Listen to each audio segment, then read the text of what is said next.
Inspector रौनक कई दिनों से कड़ी मेहनत करके मम्मी के चोर को ढूंढने की कोशिश कर रहा था। उसे सीसीटीवी फुटेज में भी कुछ क्लूज मिले थे। उन्हीं की मदद से वो दुष्यंत के अड्डे के बहुत पास आ गया था।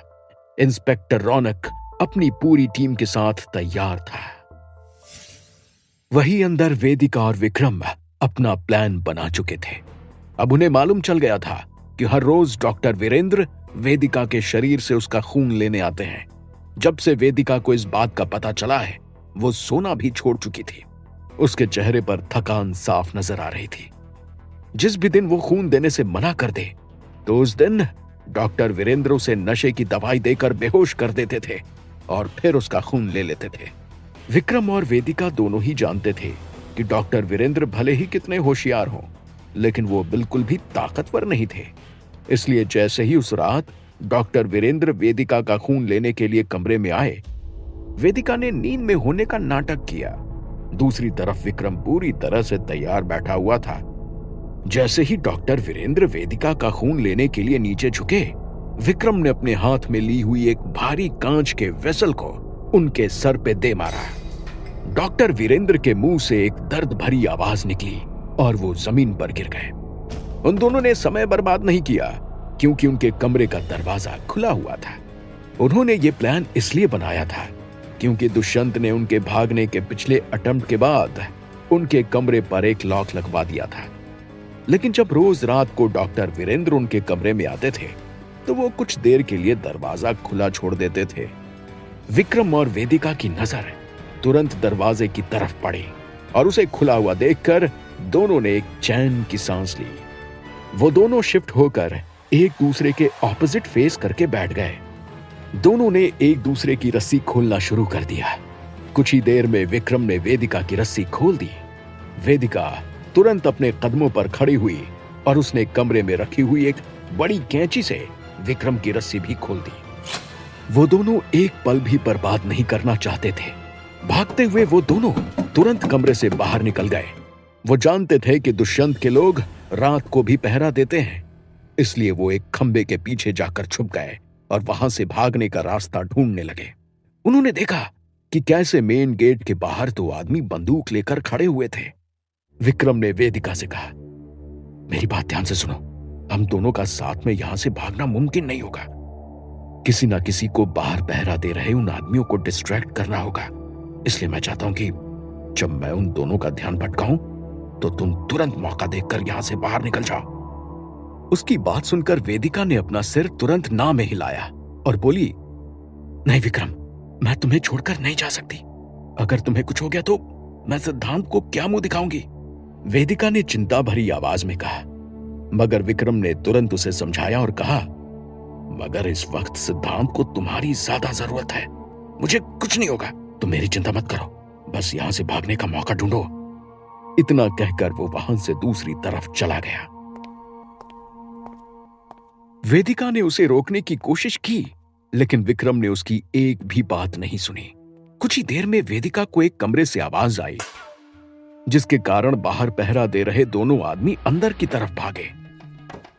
वेदिका विक्रम को अपने साथ लेकर भागना चाहती थी, मगर वो जानती थी कि अगर वो दोबारा से अंदर गई तो वो दोनों ही दोबारा से फंस जाएंगे।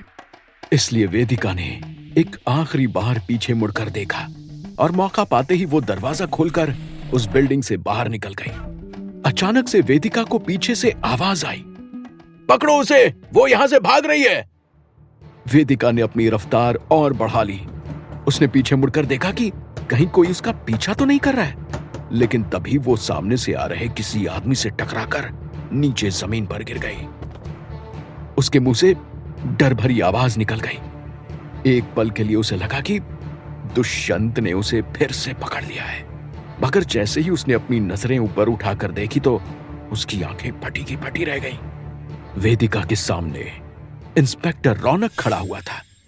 इंस्पेक्टर रौनक भी वेदिका को देखकर बहुत चौंक गया था। उसने कभी नहीं सोचा था कि वो दुष्यंत के अड्डे पर वेदिका को पाएगा। जहां तक उसे पता था, वो सभी किसी रिसर्च के लिए बाहर गए थे। उसने वेदिका को जमीन से उठाते हुए कहा, तुम यहां क्या कर रही हो? सिद्धांत और विक्रम कहां हैं? वेदिका उसकी बातों का जवाब दे पाती उससे पहले ही पीछे बिल्डिंग से गोली चलने की आवाज आई।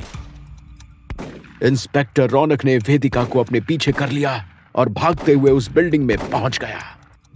जैसे ही वो दोनों अंदर पहुंचे, उनकी आंखें अचंभे से बड़ी हो गईं, क्योंकि वो कमरा खून से लाल हो चुका था। ये देख के वेदिका दुख के कारण चीख उठी। उसे लगा कि वो खून विक्रम का था। मगर अगले ही पल विक्रम एक खंबे के पीछे से बाहर आया। उसके हाथ में गन थी और नीचे जमीन पर दुष्यंत का एक आदमी पड़ा हुआ था। उन्हें देखकर विक्रम तुरंत उनके पास आ गया।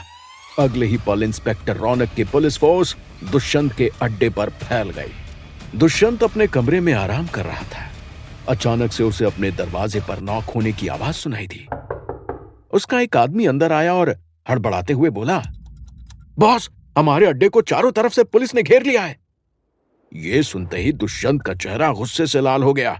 उसने तुरंत अपना एक छोटा सा बैग उठाया और पीछे के दरवाजे से भाग गया। वो जानता था कि अगर पुलिस ने उसे पकड़ लिया तो उसके सारे किए कराए पर पानी फिर जाएगा। पूरे अड्डे को छान मारो, मुझे अभी के अभी वो चोर सलाखों के पीछे चाहिए। इंस्पेक्टर रौनक ने चिल्लाते हुए अपने बाकी सारे साथियों को आदेश दिया। उन्होंने तुरंत सर हिलाया और चींटियों की तरह पूरी बिल्डिंग में फैल गए। इंस्पेक्टर रौनक ने उस कमरे में चारों तरफ देखा। वहां मौजूद सारी मशीन्स बहुत ही एडवांस्ड नजर आ रही थी। उसके मन में कई सवाल उठ रहे थे। उसने वेदिका और विक्रम की तरफ देखते हुए कहा, तुम दोनों यहां क्या कर रहे हो? ये सब क्या है? विक्रम ने गहरी सांस ली और कहा, यह बहुत ही लंबी कहानी है। इसके कुछ पार्ट्स शायद आपको समझ नहीं आएंगे, यहां तक कि आपको उन पर विश्वास भी नहीं होगा। मगर मैं आपको जो बताने वाला हूं वो सब कुछ सच है।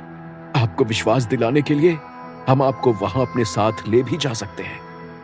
इंस्पेक्टर रौनक कुछ कहने वाला था कि तभी पीछे से उसका एक साथी आया और बोला, सर, हमने पूरा अड्डा छान मारा है, लेकिन हमें एक दो लोगों के अलावा कोई भी नहीं मिला है। Damn it! इंस्पेक्टर रौनक गुस्से से चिल्लाया। दुष्यंत वहां से भाग चुका था। वो विक्रम की तरफ मुड़ा और बोला, अब मैं ये भागम भाग से थक चुका। तुम मुझे बताओ कि आखिर सच क्या है। विक्रम ने तुरंत अपना सर हाँ में हिलाया और इंस्पेक्टर रौनक को शुरू से सब समझाना चालू कर दिया। उसकी बात सुनने के बाद इंस्पेक्टर रौनक कुछ समय के लिए कुछ नहीं बोला। उसने एक गहरी सांस ली और बोला, मुझे नहीं पता कि मैं तुम्हारी बात पर कितना विश्वास कर सकता हूं। यह सब फिल्मों में हो सकता है, लेकिन असल जिंदगी में ऐसा होना मुमकिन नहीं है। तभी वेदिका आगे आई और बोली, हम पूरी तरह से समझ सकते हैं कि आपको हमारी बात पर विश्वास क्यों नहीं हो रहा है। आपका मेन मकसद दुष्यंत को पकड़ना है। इसमें मैं और विक्रम आपकी मदद कर सकते हैं। वेदिका की बात ने इंस्पेक्टर रौनक को कंफ्यूज कर दिया और वो बोला, मगर तुम दोनों मेरी मदद कैसे कर सकते हो? तब वेदिका ने विक्रम की तरफ देखते हुए कहा, हमें मालूम है कि जैसे ही अगली पूर्णमासी आएगी, दुष्यंत जरूर उस गुफा में जाने का प्रयास करेगा। उसी वक्त आप उसे पकड़ सकते हैं। इंस्पेक्टर रौनक ने कुछ देर सोचा और बोला, मुझे ये डील मंजूर है, क्योंकि वो एक बार मेरे हाथ में आ जाए तो मैं उससे बाकी सारे सच निकलवा सकता। उन दोनों ने हां में सिर हिलाया। वो अब बस दुष्यंत के उस गुफा तक आने का इंतजार कर रहे थे। वहीं दूसरी तरफ सिद्धांत की आंखों के सामने उजाला छा गया था। उसके मन में एक अलग ही भाव उठ रहा था। जब उसने नीचे अपना सर झुकाकर देखा तो वो दंग रह गया, क्योंकि उसका शरीर अभी भी जमीन पर पड़ा हुआ था, लेकिन उसकी आत्मा हवा में उड़कर कहीं जा रही थी। सिद्धांत की आंखें फटी की फटी रह गईं। उसने दौड़कर वापस अपने शरीर में जाना चाहा, लेकिन वो ऐसा नहीं कर पा रहा था। एक पल के लिए उसे लगा कि शायद वो सच में अपनी जान खो चुका है, लेकिन फिर उसकी आंखों के सामने नजारा बदलने लगा। अचानक से सिद्धांत उसी गुफा के सामने आकर खड़ा हो गया जहां से वो अतीत में गया था। उसे समझ नहीं आ रहा था कि आखिर वो धरती पर वापस क्यों आ गया था। उसका मकसद अभी भी पूरा नहीं हुआ था। वो पैनिक हो गया और गुफा में जाकर वापस जाने की कोशिश करने लगा, लेकिन वो उस गुफा के बारे में जानता था। वो सिर्फ पूर्णमासी की रात को ही खुलती थी। आज पूर्णमासी थी, लेकिन अभी दिन था, इसलिए सिद्धांत की आत्मा भी उसका इस्तेमाल नहीं कर पाई। सिद्धांत बहुत ही कंफ्यूज था कि आखिर वो वहां क्या कर रहा था। उसे कुछ समझ नहीं आ रहा था। अतीत में उसका शरीर जंगल के बीचों बीच पड़ा हुआ था। उसका पहले ही शेर से सामना हो चुका था, मगर उसका यह मतलब नहीं था कि वो पूरी तरह से सेफ था। सिद्धांत को अतीत में अपना शरीर जमीन पर पड़ा हुआ नजर आ रहा था, मगर उसकी नजर जहर के स्तर पर थी, जो कि उसके गले तक पहुंच गया था। अब उसके पास बहुत ही कम समय था। न जाने कब उसका शरीर उसका साथ छोड़ दे। गुफा का इस्तेमाल करके वो वापस नहीं जा पाया तो उसने दूसरा तरीका अपनाया। उसने अपनी आंखें बंद की और वो राजकुमारी वंदिता के बारे में सोचने लगा, लेकिन उससे भी कुछ नहीं हुआ। सिद्धांत के सामने जड़ी बूटियां थी, लेकिन न जाने क्यों वो उन तक पहुंच। सिद्धांत अपने दोस्तों को देखकर बहुत खुश था, क्योंकि पिछले कुछ दिनों में उसे उनकी बहुत याद आई थी। वो अतीत में जाकर भले ही अपने पुराने स्वरूप और बहुत से लोगों से घिरा हुआ था, मगर उसे फिर भी अकेलापन महसूस होता था। इसलिए जब उसने अपने दोस्तों को देखा तो वो अपनी खुशी कंट्रोल नहीं कर पाया।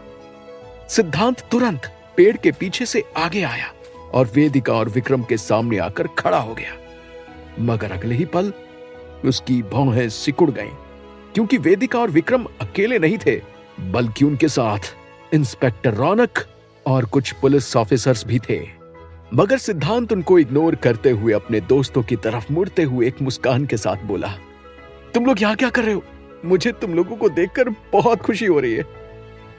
मगर उसके दोस्त एक पल के लिए भी उसकी बात सुनने के लिए नहीं रुके, उल्टा उनके कदम आगे बढ़ते रहे। ये देखकर सिद्धांत चौंक गया और उन्हें रोकने की कोशिश करने लगा। वो बोला, तुम लोग मेरी बात क्यों नहीं सुन रहे हो? क्या मैं तुम्हें दिखाई नहीं दे रहा? मगर इस बार भी उसे कोई भी जवाब नहीं मिला। अचानक से सिद्धांत की आंखें अचंभे से बड़ी हो गईं और उसे एहसास हुआ कि शायद उसके दोस्त उसे देख नहीं पा रहे हैं। उसने उनके सामने खड़े होकर अपने हाथ हिलाए, यहां तक कि अपनी पूरी ताकत से चिल्लाया भी, लेकिन उनके कान पर चूं तक नहीं रेंगा। यहां तक कि विक्रम उसकी आत्मा के आर पार हो गया। तब सिद्धांत को पूरी तरह विश्वास हो गया कि भले ही वो धरती पर वापस आ गया था, मगर उसे कोई देख नहीं सकता था और ना ही सुन सकता था। इस बात का एहसास होते ही सिद्धांत का दिल टूट गया। उसकी आंखें निराशा से भर गई और कंधे झुक गए। सिद्धांत उनके पीछे पीछे जाने लगा। वो जानना चाहता था कि आखिर वो तीनों जंगल में क्या कर रहे थे। तभी उसे उनकी बातें सुनाई दी। विक्रम इंस्पेक्टर रौनक से बोल रहा था कि हम कुछ देर में उस गुफा के पास पहुंच जाएंगे, तुम पूरी तरह तैयार रहना, दुष्यंत वहां कभी भी आ सकता है। उसकी बात सुनकर इंस्पेक्टर रौनक ने अपना सर हाँ में हिलाया। दुष्यंत का नाम सुनकर सिद्धांत के कान खड़े हो गए और वो समझ गया कि उसके दोस्त दुष्यंत को रोकने में लगे हुए हैं। वो जानता था कि उसे यहां रहकर उनकी मदद करनी चाहिए थी, मगर वो जानता था कि अगर उसने इतिहास बदल दिया तो सब कुछ ठीक हो जाएगा। इसलिए उसे अपने लिए जड़ी बूटी ढूंढना बहुत ही जरूरी था। अगले ही पल सिद्धांत की नजर वेदिका पर पड़ी। उसका दिल एक अजीब भाव से भर गया। वेदिका की आंखों के नीचे काले गड्ढे पड़ गए थे। उसे इतने दिन बाद देखकर सिद्धांत चाहता था कि वो उसे अपनी बाहों में भर ले और दुनिया की हर एक परेशानी से उसे बचा ले, मगर ऐसा संभव नहीं था। तभी सिद्धांत की नजर अपने शरीर पर पड़ी। जहर का स्तर और ऊंचा हो गया था। उसके कदम वहीं रुक गए। उसे समझ नहीं आ रहा था कि आखिर वो धरती पर वर्तमान में क्यों लौट आया था। क्या वो अपने दोस्तों की मदद करने के लिए यहां आया था? अब उसके मन में सिर्फ सवाल उठ रहे थे और जवाब एक भी नहीं था। अचानक से चलते चलते सिद्धांत के कान गूंजने लगे। वो अपनी जगह पर खड़ा हो गया। तब उसे वो जादुई आवाज सुनाई दी। तुम यही सोच रहे हो ना कि आखिर तुम यहां क्यों आए हो?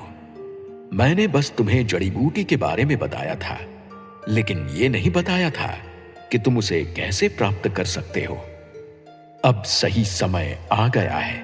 तुम जान लो कि उस जड़ी बूटी को पाने के लिए तुम्हें एक ताकतवर यंत्र ढूंढना होगा। उस जड़ी बूटी को उसके पेड़ से तोड़ने के लिए तुम्हें तीव्र ऊर्जा की जरूरत होगी। इसलिए तुम यहां आए हो ताकि तुम उस ऊर्जा के स्रोत को ढूंढ सको। उसकी बात सुनकर सिद्धांत पूरी तरह से कंफ्यूज हो चुका था। आखिर वर्तमान में ऐसी क्या चीज थी जिसमें बहुत ऊर्जा थी? वो अपने ख्यालों में खोया हुआ था, तभी उसे वेदिका की आवाज सुनाई दी। वेदिका धीरे से विक्रम से कह रही थी कि विक्रम, मैंने इसी जगह पर कहीं सिद्धांत की जादुई अंगूठी खो दी थी। पिछली बार हम उसे ढूंढ नहीं पाए थे, लेकिन मैं चाहती हूं कि इस बार जब हम दुष्यंत को पकड़ लें, उसके बाद सिद्धांत की अंगूठी ढूंढने की कोशिश करें। वेदिका की बात सुनते ही सिद्धांत की भौहें उसके माथे पर चढ़ गईं। अचानक से उसे रियलाइज हो गया कि ऊर्जा का सोर्स क्या हो सकता है। सिद्धांत समझ गया कि उसे अपने दोस्तों से पहले वो जादुई अंगूठी ढूंढनी होगी, क्योंकि वही उसकी जान बचा सकती है। इसलिए सिद्धांत ने अपने दोस्तों को उनके रास्ते जाने दिया और खुद उसी जगह पर अंगूठी ढूंढने में लग गया। मगर इतने बड़े जंगल में छोटी सी अंगूठी ढूंढना कोई मामूली बात नहीं थी। लेकिन सिद्धांत के पास ना ही समय था और ना ही इतनी एनर्जी। उसने जमीन से एक सूखी लकड़ी उठाई और अपने कपड़ों को फाड़ते हुए उससे एक मशाल बना ली। उसके उजाले से उसने अंगूठी ढूंढना शुरू कर दिया। वो जानता था कि अंगूठी के ऊपर एक नग लगा हुआ है, जो कि आग के उजाले में जरूर चमक उठेगा। उसके मन में कई सवाल आ रहे थे कि आखिर वेदिका ने उसकी अंगूठी यहां कैसे खो दी थी, लेकिन उनके जवाब पाने के लिए सिद्धांत को रुकना होगा। जहां सिद्धांत एक तरफ वो जादुई अंगूठी की तलाश में लगा हुआ था, वहीं दूसरी तरफ वेदिका, विक्रम और इंस्पेक्टर रौनक उसी गुफा के सामने पहुंच गए थे जहां से सिद्धांत अतीत में गया था। गुफा को देखकर वेदिका और विक्रम दोनों ही दुखी महसूस कर रहे थे, क्योंकि उन्हें अपने दोस्त के बारे में कोई भी खबर नहीं थी। उन्हें तो यह भी नहीं मालूम था कि आखिर उस गुफा के बारे में कही गई बातें सही थी भी या नहीं, और क्या सिद्धांत अतीत में जा पाया था या नहीं। वो बस अपने दोस्त के लौटने का इंतजार कर रहे थे, मगर कहीं ना कहीं उनके दिल में एक डर था कि शायद सिद्धांत कभी वापस लौटे ही ना। इंस्पेक्टर रौनक को अभी भी उनकी बातों पर पूरी तरह विश्वास नहीं था। वो यहां तक उनके साथ इसलिए आया था ताकि वो लोग फिर से उसके कब्जे से भाग ना पाए।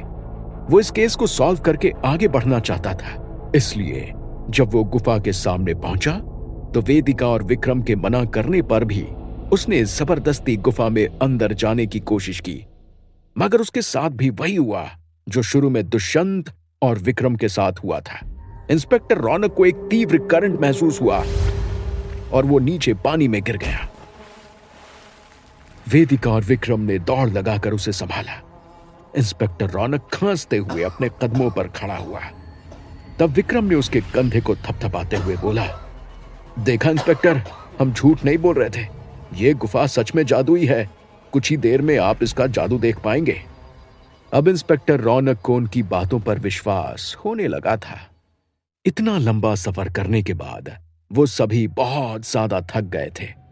साथ ही साथ रात होने में अभी थोड़ा समय था, इसलिए वो सभी गुफा के अंदर उसकी दीवार से टिक कर बैठ गए। कुछ पुलिस ऑफिसर्स पहरा देने लगे। वहीं दूसरी ओर सिद्धांत पूरी मशक्कत के साथ वो अंगूठी ढूंढ रहा था। उसे अभी तक कामयाबी नहीं मिली थी। सिद्धांत के हाथ से समय जाता जा रहा था। हड़बड़ाते हुए उसने सभी जगह आग के उजाले से देखना शुरू कर दिया। उसे अंदर से कमजोरी महसूस हो रही थी। कांपते हुए हाथ से उसने जमीन पर पड़े पेड़ यहां वहां करे, मगर हर बार उसकी उम्मीद निराशा में बदलती जा रही थी। वो उस आवाज से मदद मांगना चाहता था, क्योंकि इतने बड़े जंगल में इतनी सी रिंग ढूंढना नामुमकिन था। तभी अचानक से सिद्धांत को जंगल में अतीत में बेहोश पड़ा हुआ अपना शरीर नजर आया। उसने देखा कि कैसे जो शेर उसका पीछा करना छोड़ चुका था, वो दोबारा से आगे वाली चोटी पर आ गया था। उसकी नजर सिद्धांत के शरीर पर थी। उस शेर ने अपने कदम पीछे लेकर छलांग लगाने की शुरुआत कर दी थी। सिद्धांत के अंदर अर्जेंसी और बढ़ गई।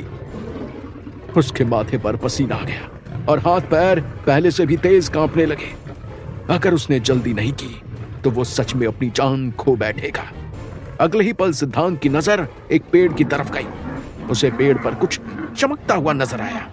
सिद्धांत तुरंत उसकी तरफ बढ़ा और हाथ उठाते हुए उसने वो चमकती हुई चीज पकड़ ली। जब उसने अपना हाथ खोलकर देखा तो सिद्धांत को अपनी आंखों पर भरोसा नहीं हो रहा था, क्योंकि उसके हाथ में वही जादुई अंगूठी आ गई थी। ना चाहते हुए भी सिद्धांत की आंखें थोड़ी सी नम हो गईं। अब बस उसे वापस जाकर ज्वालामुखी के बाजू में लगी हुई जड़ी बूटियों को तोड़कर खाना था। वो तुरंत वहां से जाने लगा, लेकिन उससे पहले उसके मन में एक ख्याल आया। उसे नहीं मालूम था कि वो अतीत से कब वापस लौट कर आएगा। अतीत में चीजें कुछ अलग तरह ही चल रही थी, इसलिए उसे नहीं पता था कि उसे कितना समय लग जाएगा। इसलिए वो इस मौके का इस्तेमाल करके वेदिका को एक आखिरी बार देखना चाहता था। उसने तुरंत अपने हाथ में ली हुई मशाल उठाई और वहां से गुफा की तरफ आगे बढ़ गया। भले ही उसके पास समय कम था, लेकिन वो ये रिस्क उठाने के लिए तैयार था। सिद्धांत ने वो जादुई अंगूठी अपनी उंगली में पहन ली, मगर शायद वो भूल गया था कि जैसे ही वो अंगूठी पहनता था तो क्या होता था, क्योंकि जैसे ही उसने अंगूठी पहनी उसकी आंखों के सामने उजाला छा गया। अगले ही पल वो एक कमरे के बाहर खड़ा हुआ था, मगर उसे समझ नहीं आ रहा था कि वो इस वक्त जो देख रहा है वो पुरानी बात है या इस वक्त राजकुमारी वंदिता और आर्यन के बीच चल रहा सच। उसने देखा कि कैसे राजकुमारी वंदिता अपने बिस्तर पर बैठी हुई थी। उसकी आंखों से आंसू बह रहे थे, वो फूट फूट कर रो रही थी, मगर उसके सामने आर्यन बैठा हुआ था जो उसे शांत कराने की कोशिश कर रहा था। सिद्धांत के कान में राजकुमारी वंदिता की आवाज गूंजी। वो बोली, मुझे नहीं पता, लेकिन पिताजी नहीं चाहते कि हम दोनों मिले। मैं ऐसा नहीं होने दे सकती हूं। इतना कहकर राजकुमारी वंदिता आर्यन के सीने से लग गई। ये देखकर सिद्धांत की आंखें फटी की फटी रह गईं, क्योंकि उसने नहीं सोचा था कि इतनी जल्दी राजकुमारी वंदिता और आर्यन का रिश्ता गहरा हो जाएगा। आर्यन ने उसे चुप कराते हुए कहा, तुम चिंता मत करो, अगर तुम्हारे पिता ने मुझे तुमसे मिलने से रोका भी, तब भी मैं तुमसे मिलने आऊंगा। सिद्धांत उनकी तरफ बढ़कर उन्हें दूर दूर करना चाहता था, मगर अगले ही पल उसका फ्लैश रुक गया और वो दोबारा से वर्तमान में आ गया। ऐसा नहीं था कि वो आर्यन और राजकुमारी वंदिता की प्रेम कहानी को पूरा नहीं होने देना चाहता था, क्योंकि वो उसकी ही प्रेम कहानी थी, मगर वो उस प्रेम कहानी के अंत को बदलना चाहता था। जैसे ही सिद्धांत वर्तमान में आया, उसने अपने कदमों की रफ्तार बढ़ा ली। कुछ ही देर में वो उस गुफा के पास पहुंच चुका था। सिद्धांत ने एक मुस्कुराहट के साथ देखा कि कैसे वेदिका गहरी नींद में सो रही है, मगर तभी उसकी मुस्कुराहट एक डर से भरे एक्सप्रेशन में चेंज हो गई, क्योंकि उसकी नजर अपने दोस्तों के पीछे खड़े दुष्यंत पर पड़ी। लेकिन उससे भी ज्यादा डरावनी बात यह थी कि दुष्यंत वहां अकेला नहीं था, बल्कि वो राक्षस जैसे दिखने वाले कुछ लोगों के साथ वहां आया था। सिद्धांत अपने दोस्तों को दुष्यंत की प्रेजेंस के बारे में आगाह करना चाहता था। वो दौड़ते हुए अपने दोस्तों के पास पहुंचा और जोरों से चिल्लाने लगा, उठ जा, उठ जा, तुम लोगों के ऊपर बहुत बड़ा खतरा है, तुम्हारे पीछे दुष्यंत खड़ा है, नींद से जागो। मगर उसके दोस्त उसकी बात नहीं सुन पा रहे थे।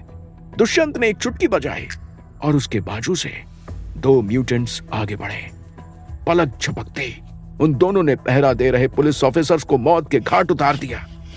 क्या होगा आगे? क्या सिद्धांत अपने दोस्तों को बचा पाएगा? क्या वो सही समय पर अतीत में पहुंच पाएगा? क्या वो शेर सिद्धांत के बेहोश शरीर पर आक्रमण कर देगा? क्या सिद्धांत दुष्यंत को उसके इरादों में कामयाब होने से रोक पाएगा? जानने के लिए सुनते रहिए। जब से दुष्यंत के अड्डे पर पुलिस का छापा पड़ा था, उसका गुस्सा बढ़ता ही जा रहा था। उसका काम बड़ी ही आसानी से चल रहा था, लेकिन न जाने वो इंस्पेक्टर रौनक कहां से आ गया और उसने दुष्यंत की सारी मेहनत पर पानी फेर दिया। दुष्यंत भागकर अपने दूसरे अड्डे पर पहुंच गया था। एक बात उसके लिए अच्छी थी, इस समय रहते हुए उसने अपने म्यूटेंट्स को दूसरे अड्डे पर भेज दिया था। इतना ही नहीं, उसने वो चुराई हुई मम्मी को भी वहां ट्रांसफर कर लिया था, इसलिए एटलीस्ट उसके पास कुछ बचा हुआ था। डॉक्टर वीरेंद्र भी पुलिस के चंगुल में फंसते फंसते बच गए थे। जब विक्रम बाहर पहरा दे रहे आदमियों को डिस्ट्रैक्ट करके वापस अंदर कमरे में गया था तो उसे डॉक्टर वीरेंद्र कहीं नहीं मिले थे, क्योंकि जब ये सब चल रहा था डॉक्टर वीरेंद्र को होश आ गया था और जैसे ही उन्हें पुलिस की भनक पड़ी थी तो वो वहां से भाग गए थे। अब वो भी दुष्यंत के साथ उसके नए अड्डे पर थे और उन्होंने म्यूटेंट्स बनाने की प्रोसेस तेज कर दी थी। अब वो एक दिन में एक की जगह 2 लोगों पर एक्सपेरिमेंट कर रहे थे। दुष्यंत ने उन्हें ऑर्डर दिया था कि उसे जल्द से जल्द और भी म्यूटेंट्स चाहिए थे। दुष्यंत जानता था कि पूर्णमासी आने वाली है। उसने वेदिका के मुंह से सच सुन लिया था, इसलिए वो गुफा में अंदर जाने के लिए पूरी तरह से तैयार था। भले ही उसकी मेहनत पर पानी फिर गया था, लेकिन वो अपने दुश्मन को तब भी नहीं जाने देने वाला था। दुष्यंत हर रोज कड़ी मेहनत करके अपने म्यूटेंट्स को ट्रेनिंग दे रहा था। भले ही वो बहुत ताकतवर थे, लेकिन दुनिया से वाकिफ नहीं थे। इसलिए दुष्यंत उनको इस तरह बनाना चाहता था कि वो उसके अलावा किसी की भी बात ना सुने। जैसे ही पूर्णमासी पास आई, दुष्यंत अपनी पूरी तैयारी से उस गुफा की तरफ बढ़ा। उसे यकीन था कि इस बार वो सिद्धांत तक यकीनन पहुंच पाएगा, मगर वो कोई रिस्क नहीं उठाना चाहता था, इसलिए वो अपने साथ अपने कुछ ताकतवर म्यूटेंट्स को लेकर गया था। वो म्यूटेंट्स खुद से बात नहीं कर सकते थे। उनको कुछ इस तरह बदल दिया गया था जिसके कारण उनके बोलने की क्षमता छीन ली गई थी। इतना ही नहीं, उनकी खुद की डिसीजन मेकिंग भी 0 हो गई थी। दुष्यंत जैसे ही अपने साथियों के साथ गुफा के पास पहुंचा, उसके चेहरे पर एक शैतानी मुस्कान आ गई, क्योंकि वेदिका और विक्रम उसके सामने गुफा की दीवार से टिककर गहरी नींद में सो रहे थे। अब वो एक तीर से 2 निशाने लगा पाएगा।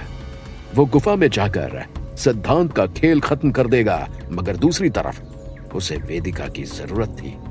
चाहकर भी दुष्यंत वेदिका को मार नहीं सकता था, क्योंकि वेदिका के खून से ही वो अपनी आर्मी बना पा रहा था। तुम पिछली बार तो मेरे चंगुल से छूट गई थी, लेकिन इस बार मैं तुम्हें नहीं जाने दूंगा, दुष्यंत ने कहा और उन दोनों की तरफ बढ़ने लगा। वहीं दूसरी तरफ सिद्धांत ताकतवर होकर भी अपने दोस्तों की मदद नहीं कर पा रहा था। उसके पास खुद को बचाने के लिए बहुत ही कम समय बचा हुआ था, मगर उसके लिए इस वक्त अपने दोस्तों को सुरक्षित रखना सबसे जरूरी था। दुष्यंत तुरंत वेदिका की तरफ बढ़ा। यह देखकर सिद्धांत अपने कदम रोक नहीं पाया और भागते हुए वो दुष्यंत को रोकने ही वाला था कि अचानक से वेदिका की आंख खुल गई। वेदिका दुष्यंत को देखकर जोर से चिल्लाई, जिसके कारण वहां सो रहे विक्रम और इंस्पेक्टर रौनक की भी आंख खुल गई। मगर वो दोनों कुछ कर पाते उससे पहले ही दुष्यंत ने हाथ पकड़कर वेदिका को अपनी तरफ खींच लिया। छोड़ दो मुझे जाने दो। मेरा इतना इस्तेमाल करने के बाद भी क्या तुम्हें शांति नहीं मिली है? वेदिका चिल्लाते हुए बोली। इंस्पेक्टर रौनक ने अपनी कमर पर बंधी हुई गन बाहर निकाल ली और उसे दुष्यंत के माथे पर पॉइंट करते हुए बोला, इसी वक्त तुम वेदिका को छोड़ दो, नहीं तो मैं गोली चलाने में संकोच नहीं करूंगा। मगर दुष्यंत की आंखों में डर दिखने की बजाय एक शैतानी चमक आ गई। विक्रम और इंस्पेक्टर रौनक दोनों की ही भौहें उसे देखकर सिकुड़ गईं। मगर अगले ही पल दुष्यंत के पीछे से 4 अजीब से दिखने वाले इंसान आगे आए। उन्हें देखकर वहां मौजूद सभी की आंखें फटी की फटी रह गईं। उन्होंने कभी भी इस तरह का इंसान नहीं देखा था, जिसकी आंखें पूरी तरह से लाल हो। इतना ही नहीं, जिसके शरीर पर नसें इस तरह दिख रही हो जैसे वो अभी फटने वाली हो। ये सब कौन है? इंस्पेक्टर रौनक ने चिल्लाते हुए दुष्यंत से सवाल किया। तब दुष्यंत जोर से हंसते हुए बोला, ये तुम्हारी मौत है। इतना कहते ही म्यूटेंट्स ने विक्रम और इंस्पेक्टर रौनक पर वार करना शुरू कर दिया। सिद्धांत उन म्यूटेंट्स को देखकर शॉक था।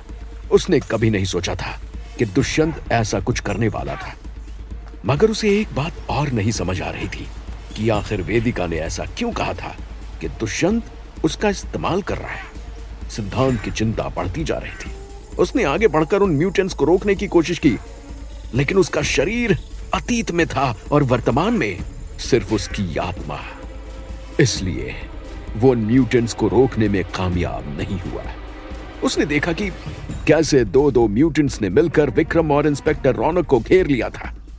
दुष्यंत और वेदिका थोड़ी ही दूर खड़े हुए थे। दुष्यंत वेदिका से कुछ कह रहा था, मगर सिद्धांत को उसकी आवाज सुनाई नहीं दे रही थी। सिद्धांत एक बहुत ही बड़ी दुविधा में फंस गया था, क्योंकि तभी उसे अतीत में जमीन पर पड़े हुए अपने शरीर का ख्याल आया। उसने देखा कि कैसे वो शेर छलांग लगाने में कामयाबी पाने वाला है। आखिर एक भूखा शेर अपने शिकार को कभी नहीं छोड़ता है। सिद्धांत को समझ नहीं आ रहा था कि वो क्या करे। वहीं दूसरी तरफ विक्रम और इंस्पेक्टर रौनक म्यूटेंट्स से लड़ रहे थे, मगर साफ नजर आ रहा था कि वो म्यूटेंट्स उन पर जीत पा रहे थे, क्योंकि म्यूटेंट्स के एक मुक्के में ही विक्रम नीचे नहर में गिर गया था। वहीं दूसरी तरफ इंस्पेक्टर रौनक हवा में उड़कर गुफा की दीवार से टकरा गया था। जंगल की शांति अब भंग हो चुकी थी। वहीं वेदिका अपनी पूरी ताकत लगाकर दुष्यंत से भागने की कोशिश कर रही थी। वो जानती थी कि दुष्यंत आखिर उसका क्या हश्र करेगा। दुष्यंत शैतानी मुस्कान के साथ वेदिका की तरफ देखते हुए बोला, देख रही हो तुम्हारे खून से क्या चमत्कार हो सकता है। मैंने कभी नहीं सोचा था कि जिसे मैं जिंदगी भर अपना सबसे बड़ा दुश्मन मानता रहा था, वो मेरे लिए इतनी यूजफुल होगी। मैं चाहता तो पिछले जन्म की तरह इस जन्म में भी तुम्हारा खेल खत्म कर सकता था, लेकिन अब मैं तुम्हारे खून की मदद से एक इतनी बड़ी आर्मी खड़ी करूंगा जो मुझे इस दुनिया पर राज करने में मदद करेगी। वेदिका खुद उन म्यूटेंट्स को देखकर बहुत चौंक गई थी। उसने कभी नहीं सोचा था कि उसके खून से इतने ताकतवर लोग बन जाएंगे। यहां तक कि उसे यह भी नहीं पता था कि डॉक्टर वीरेंद्र उसके खून का ये इस्तेमाल कर रहे थे। वेदिका को शौक देखकर दुष्यंत आगे बोला, अगर तुम मेरा साथ देने के लिए तैयार हो जाओ तो शायद मैं तुम्हें इस जन्म में पिछले जन्म की तरह दर्द भरी मौत नहीं दूंगा। दुष्यंत जानता था कि वेदिका उसकी सारी परेशानियों का हल है। उसने प्लान बनाया था कि वो वेदिका का पूरी तरह इस्तेमाल करके आखिर में उसे मार देगा। उसकी बात सुनते ही वेदिका का चेहरा गुस्से से लाल हो गया। उसने दुष्यंत के पैर पर एक जोर की लात मारी और चिल्लाते हुए बोली, मैं इस जन्म में क्या किसी भी जन्म में तुम्हारा साथ नहीं दूंगी। तुम्हारे जैसा दुष्ट इंसान मैंने कभी नहीं देखा। भगवान करे कि तुम्हें ऐसी मौत मिले कि तुम तड़प तड़प कर मरो। दुष्यंत वेदिका का हाथ कस के अपनी पकड़ में लिए हुए था। इसी का फायदा उठाकर वेदिका ने उसके हाथ में जोर से काट दिया और वहां से भागने लगी। वो विक्रम और इंस्पेक्टर रौनक की मदद करना चाहती थी, लेकिन इस वक्त उसकी अपनी जान बचाना भी बहुत जरूरी था। इंस्पेक्टर रौनक को अपनी आंखों पर विश्वास नहीं हो रहा था। उसे अपने आप पर गुस्सा आ रहा था, क्योंकि अगर वो जागा होता तो दुष्यंत इस सिचुएशन का इतना फायदा नहीं उठा पाता। उसने अपनी गन निकालकर सामने खड़े म्यूटेंट के ऊपर गोली चलाई, मगर गोली लगने के बाद भी उस म्यूटेंट को कुछ नहीं हुआ। यह देखकर इंस्पेक्टर रौनक और भी चौंक गया। वो म्यूटेंट उसकी तरफ लंबे कदमों के साथ बढ़ने लगा। उसने इंस्पेक्टर रौनक को हवा में इतनी आसानी से उठा लिया जैसे कि वो कोई रुई का पिलो उठा रहा हो। जमीन पर गिरते ही इंस्पेक्टर रौनक का सर एक बड़े पत्थर से टकरा गया। अगले ही पल उसकी आंखें बंद हो गईं। वहीं दूसरी तरफ विक्रम अपनी जान बचाने के लिए म्यूटेंट से पूरी ताकत के साथ लड़ रहा था। उसने जमीन से एक बड़ा पत्थर उठाया और उसकी तरफ बढ़ रहे एक म्यूटेंट को दे मारा, मगर गोली की तरह उस पत्थर का भी उस म्यूटेंट पर कोई असर नहीं हुआ। दो म्यूटेंट्स मिलकर विक्रम की तरफ बढ़े। उनके हाथ में न जाने कहां से रस्सी आ गई थी। एक ने विक्रम को कस के पकड़ा और दूसरे ने उसे पेड़ की तरफ खींचा। चंद ही पलों में विक्रम एक पेड़ से बंध चुका था।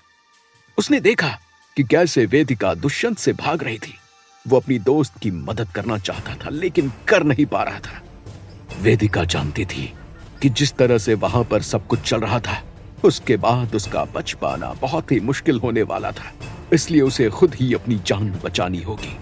जंगल में भागते हुए वेदिका बार बार मुड़कर दुष्यंत को देख रही थी, जो उसका पीछा करते हुए भाग रहा था। दुष्यंत उसके बिल्कुल करीब पहुंचने वाला था। सिद्धांत ने वेदिका को भागते हुए देख लिया था।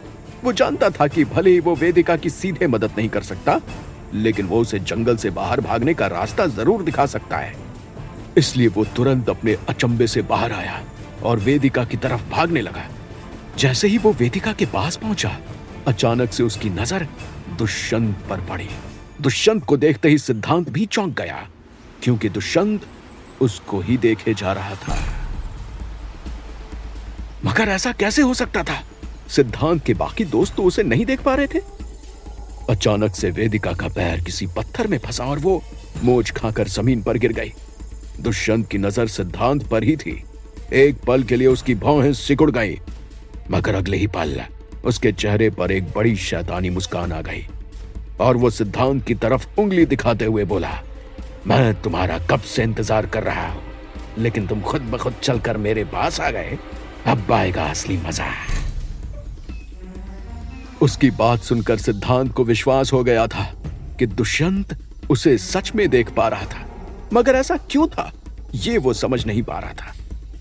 अगले ही पल दुष्यंत तेज रफ्तार से भागा। उसने सिद्धांत के अचंभे का फायदा उठाते हुए उसे एक जोर का धक्का दिया, जिसके कारण सिद्धांत अपना संतुलन खो बैठा और नीचे जमीन पर गिर गया। इतने में दुष्यंत वेदिका के पास पहुंचा और उसे जबरदस्ती जमीन से उठाते हुए उसका हाथ पकड़कर अपने साथ जंगल में कहीं दूर भाग गया। जमीन पर गिरने के बाद सिद्धांत के अंदर उठने तक की ताकत नहीं बची थी। अब जहर का स्तर उसके गले के ऊपर आ चुका था। उसके पास कुछ चंद लम्हे ही बचे थे, जिसमें वो या तो खुद को बचा सकता था या वेदिका को। मगर पिछले जन्म में वो ऐसी गलती कर चुका था जब उसने जयंत के कारण राजकुमारी वंदिता को मार दिया था। मगर इस बार वो ऐसी गलती नहीं करेगा। इसलिए उसने आंखें बंद की और एक गहरी सांस लेकर अपने शरीर में बची आखिरी ताकत का इस्तेमाल किया और अपने पैरों पर खड़ा हो गया। वो दुष्यंत को, वेदिका को कोई भी नुकसान नहीं पहुंचाने देगा।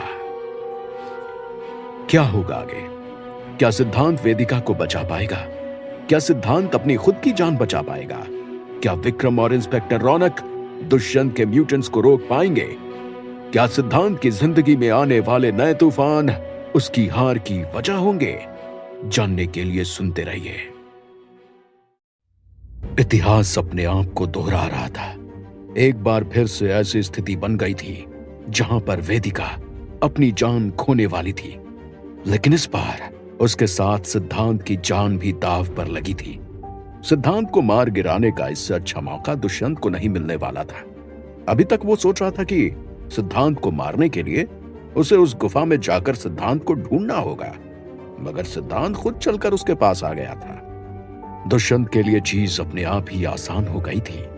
एक बार सिद्धांत मर गया तो दुष्यंत के रास्ते के सारे कांटे दूर हो जाएंगे।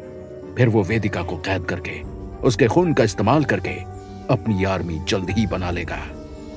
मगर वो जानता था कि सिद्धांत इतनी आसानी से मरने वालों में से नहीं है। पिछले जन्म में भी उसे कई पापड़ बेलने पड़े थे। वो जानता था कि अगर उसने वेदिका को वहीं जमीन पर पड़े रहने दिया और सिद्धांत से लड़ने की कोशिश की, तो सिद्धांत आसानी से वेदिका को बचाकर वहां से ले जाएगा। उसके सारे म्यूटेंट्स विक्रम और इंस्पेक्टर रौनक को रोकने में लगे हुए थे, इसलिए उसे खुद ही अकेले सिद्धांत को मारने की कोशिश करनी थी। जब उसने सिद्धांत को देखा तो एक पल के लिए उसे अपनी आंखों पर विश्वास नहीं हुआ था, क्योंकि न जाने क्यों सिद्धांत का शरीर नीला पड़ता हुआ नजर आ रहा था। मगर दुष्यंत के पास इतना समय नहीं था कि वो इस बारे में सोचे, इसलिए उसने वेदिका का हाथ पकड़ा और उसे जबरदस्ती खींचते हुए वहां से भाग गया। सिद्धांत अपनी पूरी ताकत के साथ दुष्यंत और वेदिका का पीछा कर रहा था, मगर जहर के स्तर के बढ़ने के कारण उसके कदम लड़खड़ा रहे थे। मगर वो जानता था कि वो किसी भी हालत में दुष्यंत को अपनी नजरों से दूर नहीं होने दे सकता, नहीं तो न जाने दुष्यंत वेदिका के साथ क्या करेगा। सिद्धांत को कैसे ना कैसे करके वेदिका को बचाना ही होगा। जंगल में शाम का अंधेरा बढ़ता जा रहा था। वेदिका के पैर दर्द के कारण सूज गए थे। वो बहुत ज्यादा थक गई थी।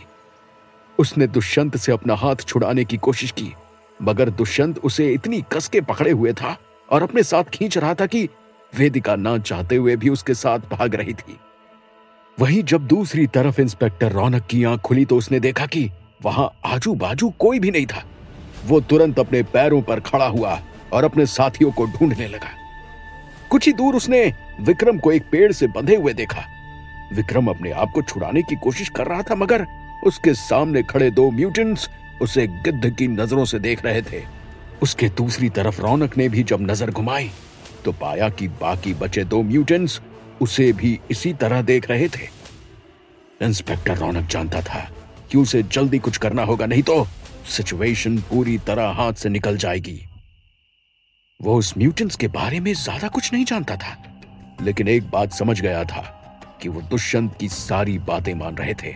इसका मतलब था कि भले ही उनमें सोचने और समझने की क्षमता खत्म हो गई हो, मगर उनका दिमाग अभी भी काम कर रहा था। अचानक से इंस्पेक्टर रौनक के चेहरे पर एक बड़ी मुस्कान आ गई। भले ही उन पर पहले गोली का असर नहीं हो रहा था, लेकिन शायद अगर वो उनके दिमाग पर वार करे तो वो म्यूटेंट्स मर जाए। इसलिए जैसे ही उस पर नजर रखने वाले म्यूटेंट्स उसकी तरफ वार करने के लिए आगे बढ़े, इंस्पेक्टर रौनक ने एक पल भी नहीं गंवाया। उसने अपनी गन एक म्यूटेंट के ऊपर पॉइंट करते हुए फायर की। वो म्यूटेंट्स इस वार के लिए तैयार नहीं थे, इसलिए जैसे ही उनमें से एक को गोली लगी, अगले ही पल वो जमीन पर गिर गया। उसके मुंह से खून बहने लगा। वो जोर से तड़पने लगा। इंस्पेक्टर रौनक की सांसें उसके गले में अटक गई थी। कुछ देर तड़पने के बाद उस म्यूटेंट ने हिलना बंद कर दिया और उसकी आंखें बंद हो गई। ये देखकर इंस्पेक्टर रौनक ने एक गहरी सांस ली। उसका आइडिया काम आ गया था।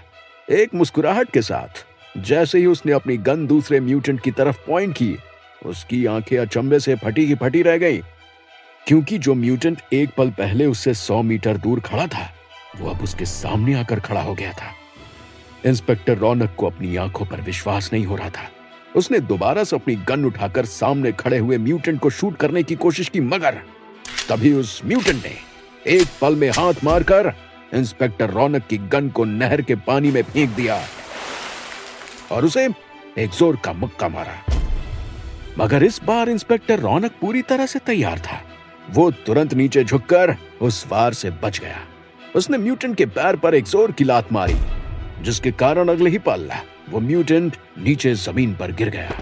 ये देखकर विक्रम के पास खड़े बाकी दो म्यूटेंट्स भी इंस्पेक्टर रौनक को मारने के लिए आगे बढ़े। इस बात का फायदा उठाकर विक्रम ने तुरंत अपने हाथ की रस्सी खोलनी शुरू कर दी। वहीं दूसरी तरफ दुष्यंत और वेदिका भागते हुए एक बड़े ज्वालामुखी के मुंह के पास पहुंच गए थे।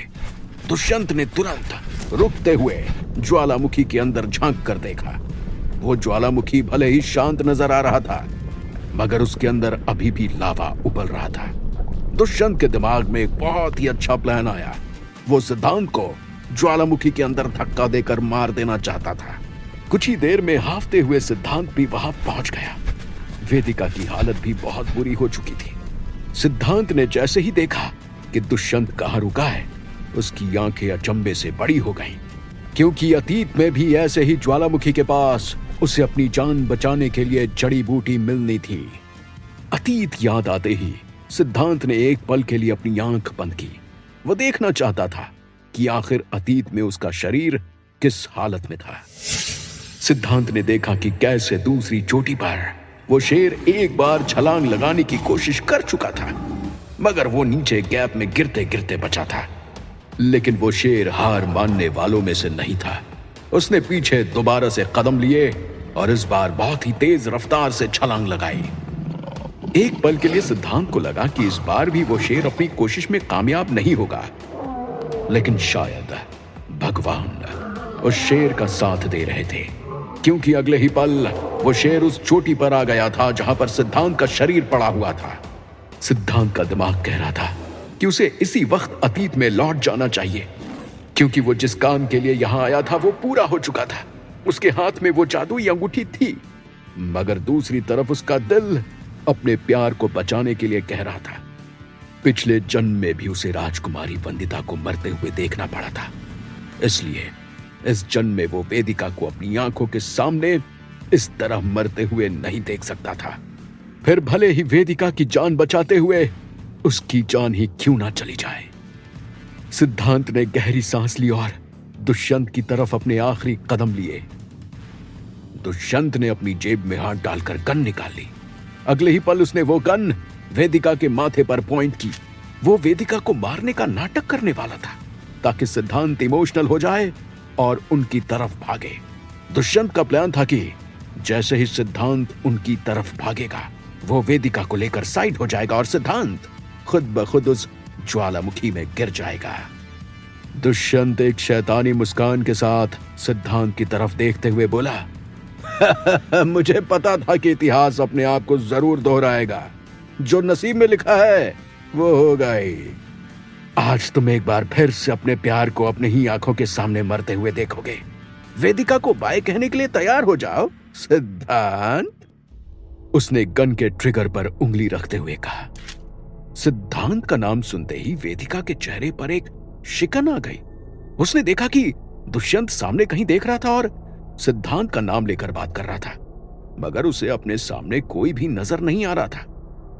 वेदिका पूरी तरह से कंफ्यूज हो चुकी थी, इसलिए उसने दुष्यंत की तरफ देखते हुए कहा, सिद्धांत कहां है सिद्धांत? वेदिका की बात सुनकर अचानक से दुष्यंत के चेहरे की मुस्कान गायब हो गई। उसने वेदिका की तरफ कंफ्यूजन से भरी आंखों से देखा, फिर उसकी नजरें सामने से आ रहे सिद्धांत की तरफ पड़ी। उसे पूरा भरोसा था कि जो आदमी उसके सामने आ रहा था वो सिद्धांत ही था, मगर फिर वेदिका को वो नजर क्यों नहीं आ रहा था? एक पल के लिए दुष्यंत को लगा कि शायद वो सपना देख रहा है। उसने सिद्धांत को मारने के बारे में इतना सोच लिया है कि उसे अब हर जगह से सिद्धांत नजर आ रहा है, मगर सिद्धांत के कदमों की आवाज उसके कानों में साफ गूंज रही थी। ये कोई सपना नहीं हो सकता था। उसने वेदिका की तरफ देखते हुए कहा, तुम्हें क्या लगता है कि मैं इतना बेवकूफ हूं कि तुम्हारी बातों में फंसकर डिस्ट्रैक्ट हो जाऊंगा? फिल्म्स मैंने भी देखी हैं, तुम मुझे इतनी आसानी से बुद्धू नहीं बना सकती हो। वो देखो, सामने से सिद्धांत आ रहा है, आज मैं उसका खात्मा करके ही रहूंगा। मगर वेदिका की सिकुड़ी हुई भौं को देखकर दुष्यंत के माथे पर भी एक शिकन आ गई। लगता है तुम पागल हो चुके हो। यहां पर कोई भी सिद्धांत नहीं है। वो जब से उस गुफा में गया है वापस नहीं आया है। जाने दो मुझे।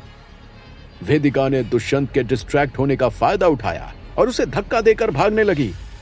सिद्धांत ने यह सब सुन लिया था और जानता था कि यही सही मौका है जब वो दुष्यंत को मात दे पाएगा।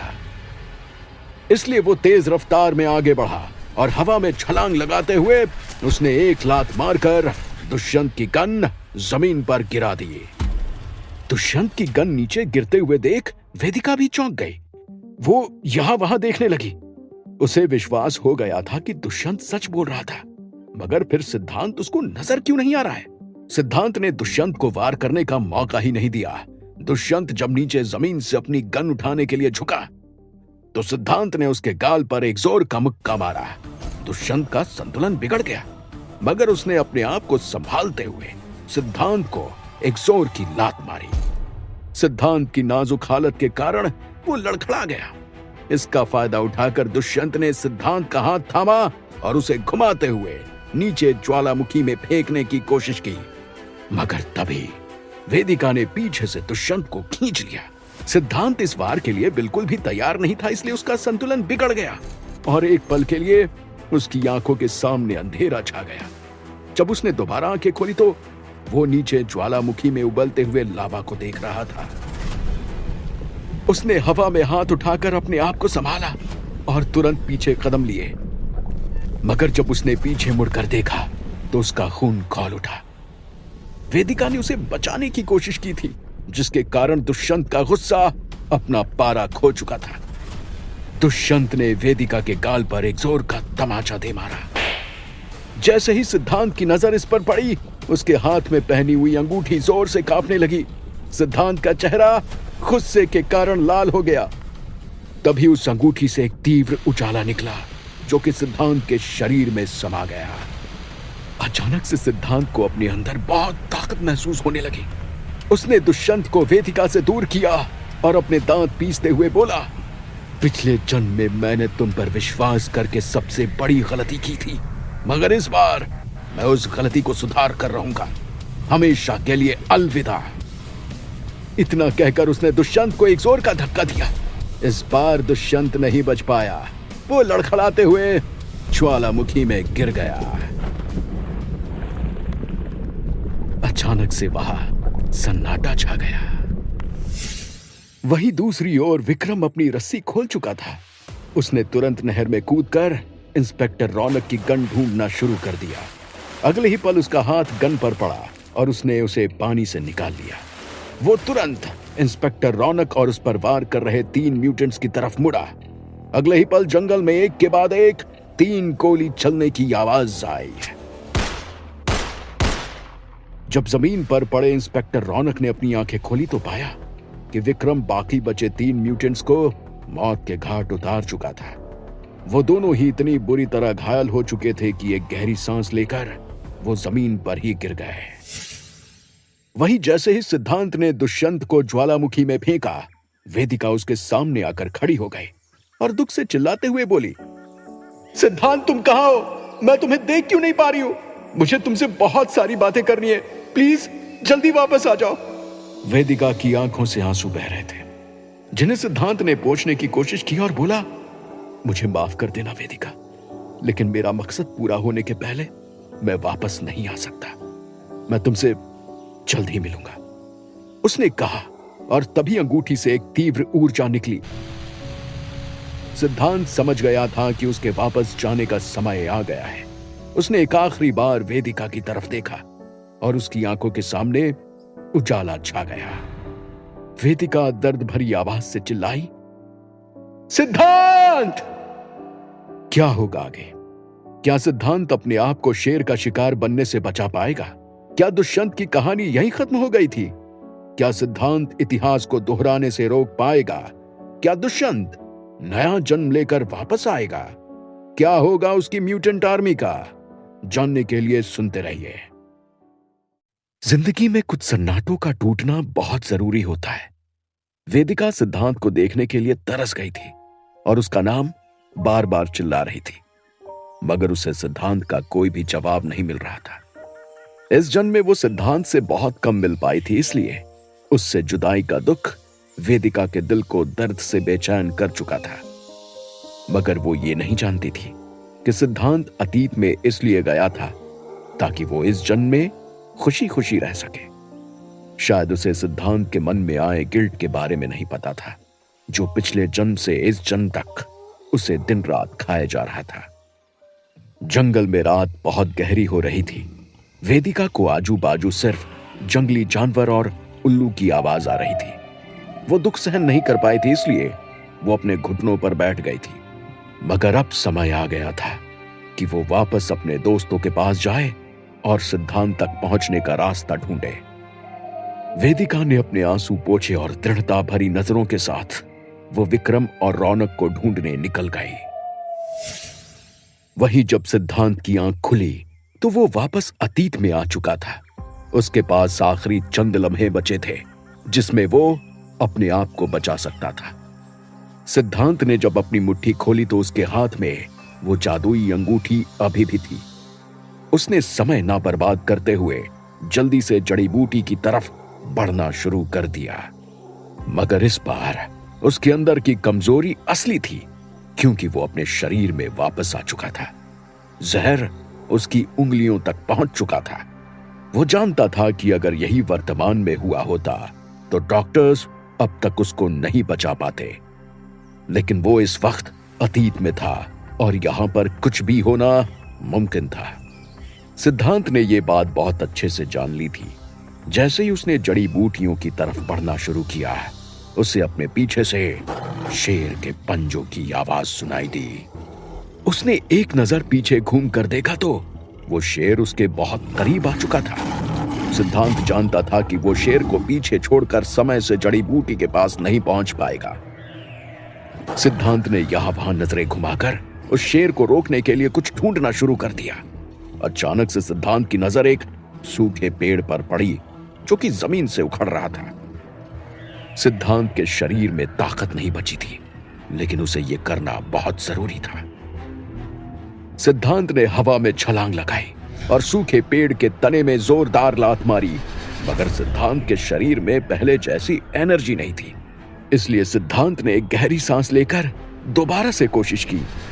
वो शेर उसके बहुत करीब आ चुका था। उसने सिद्धांत पर वार करने के लिए अपना पंजा हवा में उठाया, मगर सिद्धांत की मेहनत रंग लाई और वो पेड़ अगले ही पल जमीन से उखड़कर उस शेर पर गिर गया। वो शेर जमीन पर पेड़ के नीचे दब गया, मगर वो हवा में अभी भी सिद्धांत को पकड़ने के लिए पंजा मार रहा था। जैसे ही सिद्धांत ने देखा कि कुछ देर के लिए वो शेर हिल नहीं पाएगा, उसने तुरंत अपने कदम ज्वालामुखी के बाजू में लगी जड़ी बूटियों की तरफ बढ़ाए। सिद्धांत ने जल्दबाजी में उस जड़ी बूटी को यूं ही छू लिया। उसके कारण सिद्धांत के हाथ में एक जोर का करंट लग गया। अगले ही पल वो जादुई अंगूठी चमकने लगी। सिद्धांत को याद आया कि आखिर वो वर्तमान में क्यों गया था। उसने तुरंत अंगूठी को अपने हाथ से निकाला और उस पौधे पर रख दिया। अगले ही पल वो पेड़ चमकना बंद हो गया, जैसे कि उसकी रक्षा करने वाली शक्तियां अंगूठी की शक्तियों के कारण पस्त पड़ गई हों। सिद्धांत ने तुरंत झुककर वो जड़ी बूटी तोड़ ली और उसे हाथ में पीस कर खा लिया। उसे खाते ही सिद्धांत को अपने शरीर में अजीब सा महसूस होने लगा और वो कांपने लगा। उसने वो जड़ी बूटी खा तो ली थी, लेकिन उसे मालूम नहीं था कि ये सही जड़ी बूटी थी या नहीं। वो जमीन पर घुटनों के बल बैठ गया। अचानक से पीछे से उसे जोर की आवाज सुनाई दी। जब उसने धुंधली नजर से देखा तो पाया कि वो खतरनाक शेर पेड़ के नीचे से भागने में सफल हो गया था। इस बार वो बहुत गुस्से में नजर आ रहा था और सिद्धांत को नहीं छोड़ने वाला था। मगर जैसे ही वो शेर सिद्धांत के पास आया, सिद्धांत ने जाने अनजाने में उसे इतनी तेज मुक्का मारा कि वो शेर उड़ते हुए चोटी के बीचों बीच जाकर नीचे गैप में गिर गया। सिद्धांत को अपनी ताकत पर विश्वास नहीं हो रहा था। अगले ही पल सिद्धांत ने अपने पैर पर खड़े होते हुए उस पौधे से अपनी जादुई अंगूठी उठा ली। अब उसको अपने असली मकसद पर वापस जाना था। सिद्धांत ने एक आखिरी बार चमकते हुए जड़ी बूटी के पेड़ों की तरफ देखा और फिर वहां से चला गया। वहीं दूसरी तरफ वेदिका अपने साथियों के पास पहुंच चुकी थी, लेकिन गुफा के पास आते ही उसकी आंखें फटी की फटी रह गईं, क्योंकि जमीन पर चारों तरफ उसे खून के दाग नजर आ रहे थे। उन्हें देखकर वेदिका बहुत चौंक गई थी और वो जोर जोर से विक्रम और रौनक का नाम चिल्लाने लगी, मगर उसे कोई भी जवाब नहीं मिल रहा था। एक पल के लिए वेदिका को लगा कि वो इतने बड़े घने जंगल में सिर्फ अकेली है, लेकिन अगले ही पल नीचे बनी दूसरी गुफा से विक्रम और रौनक निकले। उन्हें देखकर वेदिका के चेहरे पर एक बहुत बड़ी मुस्कान आ गई। वो दौड़कर विक्रम के गले लग गई और रोते हुए बोली, सिद्धांत यहां था, वो हमारे साथ था। उसकी बात सुनकर विक्रम चौंक गया और तुरंत बोला, वेदिका तुम क्या कह रही हो? ऐसा कैसे हो सकता है? हम पूरे समय इसी गुफा के सामने थे, मगर हमने सिद्धांत को यहां से बाहर निकलते नहीं देखा। तब वेदिका ने अपना सिर हिलाते हुए कहा, क्योंकि सिद्धांत गुफा से निकला ही नहीं था। मुझे नहीं पता वो यहां कैसे आया, लेकिन दुष्यंत सिद्धांत को देख पा रहा था। इतना ही नहीं, उन दोनों के बीच एक झड़प हुई जिसमें सिद्धांत ने दुष्यंत को ज्वालामुखी में अंदर फेंक दिया। दुष्यंत का अंत हो चुका है। वेदिका ने खुशी के साथ विक्रम और रौनक को बताया।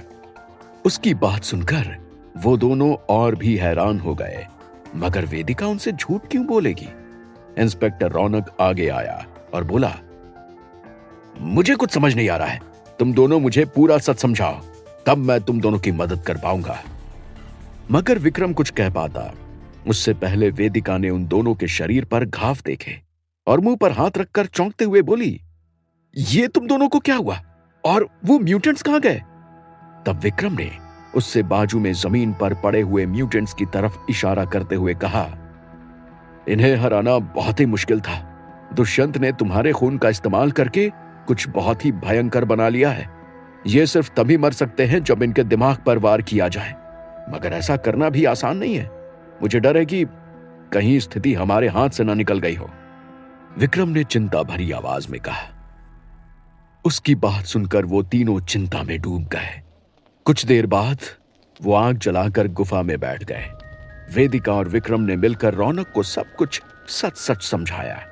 उसे आधा सच मालूम था, लेकिन अब जब उसे पूरी कहानी मालूम चली तो उसे उन दोनों की बात पर विश्वास हो गया। उसने एक गहरी सांस लेते हुए कहा, मैं नहीं जानता कि मैं सिद्धांत को वापस लाने में तुम्हारी मदद कर पाऊंगा या नहीं, लेकिन मैं तुम दोनों को गुफा में अंदर जाने का रास्ता ढूंढने में जरूर मदद करूंगा। वो लोग जानते थे कि आज अंदर जाने का समय गुजर चुका था। अब उन्हें अगली पूर्णमासी का इंतजार करना होगा, मगर उन्हें यह नहीं पता था कि इस बीच उनके ऊपर कौन सी गाज गिरने वाली थी। वहीं दूसरी तरफ सिद्धांत शीतलपुर के रास्ते पर था, मगर उसे जरा भी भनक नहीं थी कि आर्यन और राजकुमारी वंदिता का रिश्ता कितना गहरा हो चुका है। वो दोनों हर रोज मिला करते थे और जिस दिन नहीं मिल पाते थे उस दिन दोनों के मन में ही एक कमी सी रह जाती थी। राजकुमारी वंदिता अपने पिताजी के खिलाफ जाकर आर्यन से युद्ध कला की शिक्षा ले रही थी। वहीं जयंत और भूषण ने एक चैन की सांस ली थी, क्योंकि उनके हिसाब से आर्यन का बहरूपिया अपनी जान खो चुका था। जब उस दिन भूषण ने वापस जाकर जयंत को बताया कि उसे जंगल में वो बहरूपिया नहीं मिला था, तब जयंत ने भूषण को समझाते हुए कहा, आपको चिंता करने की जरूरत नहीं है चाचा जी। मैं जानता हूं कि आप एक कच्चे खिलाड़ी नहीं हैं। यकीनन आपका दिया हुआ जहर उस बहरूपिये को मार चुका होगा। आपको शायद उसकी लाश इसलिए नहीं मिली क्योंकि कोई जानवर उसे उठा ले गया होगा। भूषण ने जयंत की बात पर विश्वास करके अपना सर तब हां में तो हिला दिया था, मगर उसके मन से एक अजीब सी फीलिंग नहीं जा रही थी। भूषण अब बस राजगद्दी पर बैठने के लिए अपने दिन गिन रहा था। वो जानता था कि जिस पल राजकुमारी वंदिता अपने मुंह से आर्यन के लिए प्यार जताएगी, उसी दिन वो आर्यन से कहकर राजकुमारी वंदिता को अपने रास्ते से हटा देगा। और जैसे ही राजकुमारी वंदिता नाम का कांटा उसके रास्ते से हटेगा, आर्यन को मार गिराना उसके लिए मुश्किल नहीं होने वाला था। भूषण को अब बस एक बात की चिंता थी कि वो जयंत को अपने रास्ते से कैसे हटाएगा। अभी तक भूषण ने जयंत की मदद से आर्यन को काबू में कर रखा था, मगर इसके लिए अभी समय था, इसलिए भूषण उस रात एक चैन की नींद सोया। वहीं दूसरी ओर शीतलपुर पहुंचने से पहले सिद्धांत के मन में कई बातें चल रही थी। वो वेदिका से मिलना चाहता था, उससे बातें करना चाहता था और इतनी जल्दी वहां से भागने के लिए माफी भी मांगना चाहता था, लेकिन वो ऐसा करने में नाकामयाब रह गया। मगर उसके मन में खुशी थी कि उसने वेदिका को वर्तमान में बचा लिया था। उसे विश्वास था कि दुष्यंत अपनी जान खो चुका है और कभी भी वापस नहीं आने वाला है। इसी विश्वास के कारण सिद्धांत का मन थोड़ा शांत था, और वो कहते हैं ना कि जब मन शांत हो तभी आपको समस्याओं के समाधान बहुत आसानी से मिल जाते हैं। सिद्धांत भूला नहीं था कि भूषण ने कैसे उसे जहर देकर मारने की कोशिश की थी। अगर सही समय पर वो आवाज उसे जड़ी बूटी के बारे में नहीं बताती तो शायद वो अपनी जान नहीं बचा पाता। इसका मतलब था कि भूषण आर्यन की जान के पीछे भी पड़ा हुआ था। सिद्धांत अब आर्यन से इसलिए मिलना चाहता था क्योंकि वो उसे बताना चाहता था कि उसके अपने ही उसकी पीठ में छुरा घोंपने की कोशिश कर रहे हैं। यूं ही चलते चलते सिद्धांत के मन में अचानक से ख्याल आया। जब वो वर्तमान में गया था तो उसे दुष्यंत के अलावा कोई नहीं देख पा रहा था। वो जानता था कि वो आर्यन के सामने उसके ही स्वरूप में नहीं जा सकता है, क्योंकि उसे देखकर आर्यन जरूर उसे मारने की कोशिश करेगा। लेकिन अगर वो अदृश्य हो जाए तो वो आर्यन से जरूर बात कर पाएगा। मगर उसे समझ नहीं आ रहा था कि वो अदृश्य कैसे हो सकता था। क्या अदृश्य होना मुमकिन भी था? मगर सिद्धांत ने आज तक जितने भी राक्षसों से लड़ाई की थी, उसके बाद उसे इतना तो भरोसा हो गया था कि अदृश्य हो पाना कोई बड़ी बात नहीं थी। वो समझ गया था कि उसे क्या करना है। उसने अपने हाथ मुट्ठी में बांधे और अपने मकसद को पूरा करने के लिए आगे बढ़ा। क्या होगा आगे? क्या वेदिका, विक्रम और रौनक मिलकर आने वाली दुर्घटना को रोक पाएंगे? क्या दुष्यंत सच में अपनी जान खो चुका था? क्या सिद्धांत अदृश्य होने की शक्ति पा पाएगा? क्या वो आर्यन को भूषण और जयंत का सच बता पाएगा? जानने के लिए सुनते रहिए।